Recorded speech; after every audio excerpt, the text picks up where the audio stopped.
Breaking news at noon, Pennsylvania Governor Tom Corbett announces an early release of $265 million to help the struggling Philadelphia school district.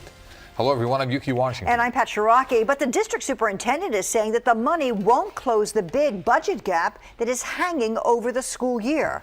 Eyewitness News reporter Matt Rivers is live for us at City Hall. That's where a hearing is underway on the proposed cigarette tax to help fund the school district. Matt, good afternoon. Good afternoon to both of you. And just as you said right there, the budget gap is certainly not going to be closed despite this advanced funding. And that means that more district cuts could be on the horizon as early as next week. Governor Tom Corbett spoke from his Philadelphia office this morning, flanked by School Superintendent William Hite. He announced that he authorized $265 million in advance funding for Philly schools. The goal of this action is to allow the doors to open on day one and avoid layoffs. Financially, this action will assist the district with their cash flow needs. The money isn't new, though. It's funding that was already allocated for later this school year, only now it will be doled out earlier. This gives the district some flexibility, but does not solve the budget crisis. So that means cuts are still on the table.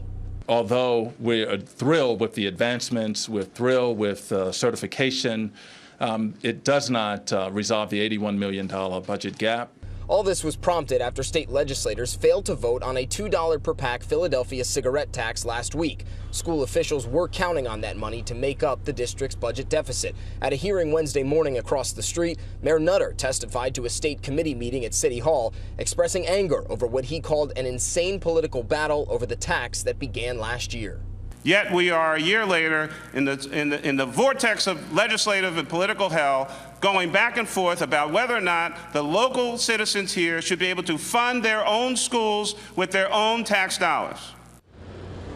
And despite the advanced funding, school district officials tell us that hundreds of teacher layoffs, a possible delayed start to schools opening up, as well as a shorter school year, all remain on the table. Governor Corbett did urge lawmakers to return to Harrisburg before school starts this year to vote on this cigarette tax. He did not say if he was optimistic that that would actually happen.